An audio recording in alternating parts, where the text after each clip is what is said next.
కొంతవరకు ఇది కరెక్టే అనుకోవచ్చండి. ఎందుకంటే ట్రంప్ 1.0 టైంలో కూడా ఆయనకొక పార్న్ స్టార్‌తో ఒక ఒప్పందం కుదిరిందనమాట. స్టార్మీ డేనియల్స్ అని. అప్పట్లో పెద్ద విషయం జరిగింది. దానికి సంబంధించి తన ఈ లైంగిక కార్యకలాపాలు బయటికి రాకుండా ఉండేందుకు ఆవిడకి చాలా పెద్ద మొత్తంలో ఆవిడతో సెటిల్ చేసుకున్నట్టు కూడా అప్పట్లో పెద్ద వార్తలొచ్చాయన్నమాట. ట్రంప్ ఇలా దారి మళ్లించడం కోసం, తన తప్పులు బయట తెలియకుండా ఉండటం కోసం ఎంత పనికైనా, ఎంత స్థాయికైనా దిగజారుతాడని చెప్పి అప్పట్లోనే అనుకున్నారు. ఇప్పుడు ఎప్‌స్టీన్ ఫైల్స్ విషయానికొస్తే పెద్ద పెద్ద వ్యక్తులు బిల్ గేట్స్ కావచ్చు, ప్రిన్స్ ఆండ్రూ కావచ్చు, మైకేల్ జాక్సన్ కావచ్చు, ఇలా చాలా పెద్ద పెద్ద వ్యక్తులు దీనిలో ఇన్వాల్వ్ అయ్యారు. వాళ్ళకి సంబంధించిన ఫోటోస్ ఇవన్నీ కూడా బయటకొస్తాయి. డొనాల్డ్ ట్రంప్ ఇంకా డీప్‌గా ఇన్వాల్వ్ అయ్యారని చెప్పి కూడా కథనాలు వస్తున్నాయన్నమాట.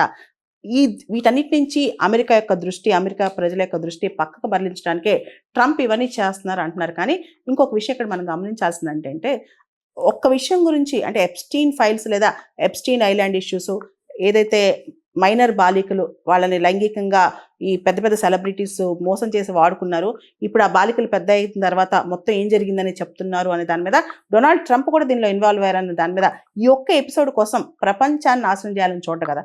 అంటే ఒక ఎపిసోడ్‌ని పక్కదారి పట్టించడం కోసం మరొక ఎపిసోడ్ తీయొచ్చు. కానీ మొత్తం ఇంత ఎరాటిక్‌గా బిహేవ్ చేస్తున్నారంటే ఇది ట్రంప్ మైండ్ సెట్ అనుకోవాలి. మనం ఒప్పుకున్నా, ఒప్పుకోకపోయినా ప్రపంచంలో 3 ఉన్నాయండి. ముఖ్యంగా డబ్బులున్న కంట్రీస్‌లో 3 మనీ, పవర్, తర్వాత ఇలాంటి లైంగిక కార్యకలాపాలు. ఈ 3 ప్రపంచాన్ని నడిపిస్తున్నాయి. అందులోనూ ట్రంప్ లాంటి బిజినెస్ మ్యాన్‌ని ఇలాంటివి నడిపిస్తా ఉంటాయన్నమాట. కాబట్టి కొంతవరకు ఎప్‌స్టీన్ ఫైల్స్ విషయాల్లో కొంతవరకు అవి నిజాలే ఉండొచ్చు. డొనాల్డ్ ట్రంప్ ఇన్వాల్వ్‌మెంట్ ఉండొచ్చు. అది డైవర్ట్ చేయడానికి ఇది చేస్తా ఉండొచ్చు. డొనాల్డ్ ట్రంప్‌కి ఇలాంటి అలవాట్లున్నాయి. ఇంతకుముందే స్టార్మీ డేనియల్స్ అనే ఆమెతో కూడా ఫైనలైజ్ చేసుకున్నాడు డీల్ అని చెప్పి కూడా అప్పట్లో కథనాలు చాలా వచ్చాయన్నమాట. కాబట్టి ఇది మనం ఆశ్చర్యపోవాల్సిన అవసరం లేదు. ఎప్‌స్టీన్ ఫైల్స్ విషయంలో దీన్ని పక్కదోవ పట్టించడానికి ఇది చేశాడని.